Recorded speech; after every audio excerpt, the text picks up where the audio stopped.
In the winter of 2006, the Northwest was hit by the worst windstorm in decades. This storm knocked out power to more than 1.5 million homes. That's 1 out of every 2 homes and businesses.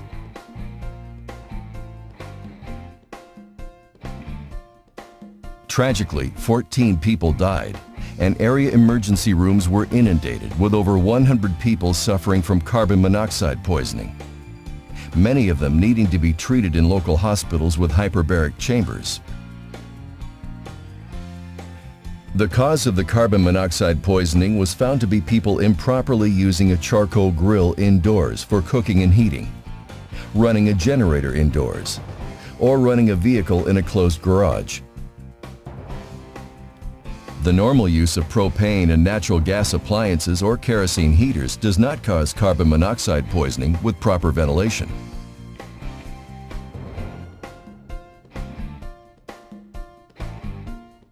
But in poorly ventilated or enclosed spaces, carbon monoxide can build to dangerous levels, causing poisoning when the fumes are inhaled. It is never safe to use a charcoal grill hibachi inside the home. This was the major cause of deaths during the 2006 windstorm. How carbon monoxide enters the red blood cells. To understand why carbon monoxide is so dangerous, let's first look at how it enters our bloodstream. The purpose of the red blood cells is to carry oxygen throughout our body, most importantly to our heart, lungs, and brain. When carbon monoxide enters our body, it easily attaches itself to the red blood cells. These cells then carry the carbon monoxide throughout our blood, poisoning our heart, lungs, and brain.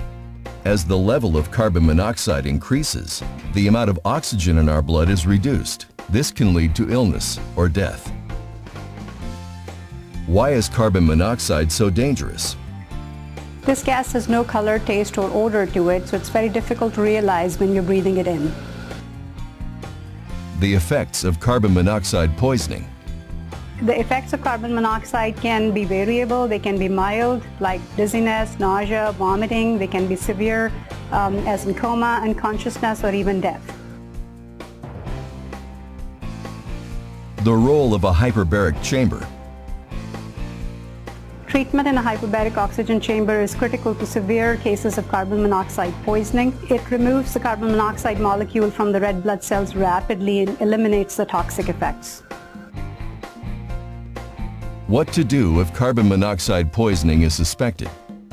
If you suspect carbon monoxide poisoning, get out into the fresh air immediately.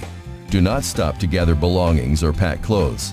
Simply get everyone together and get out into the fresh air. Do not leave your door open. Always close the door behind you. The fire department can then test and detect for a possible leak.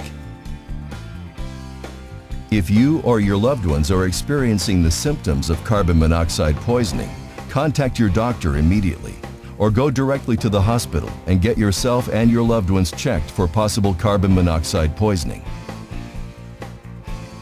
If you have pets, you can have them seen by a veterinarian for advice and treatment. Safety tips to prevent carbon monoxide poisoning. Generators should be operated in well-ventilated locations outdoors, at least 3 feet away from all doors, windows, vent openings, and combustibles. Install carbon monoxide alarms inside your home to provide early warning of the buildup of this deadly gas. Look for the Underwriters Laboratories or UL certification when buying an alarm. Read the manufacturer's recommendations for the proper placement of the carbon monoxide alarm. Call your local fire department's non-emergency number to find out what number to call if the carbon monoxide alarm sounds. Post that number by your telephone. Make sure everyone in the household knows the difference between the fire emergency and carbon monoxide emergency numbers, if there is a difference. Test carbon monoxide alarms at least once a month and replace the batteries according to the manufacturer's instructions. A carbon monoxide alarm is not a substitute for a smoke alarm. use both a carbon monoxide alarm and a smoke alarm. Remember, you cannot see or smell carbon monoxide, but it can be deadly. Follow these simple steps to protect yourself and your loved ones from this silent killer.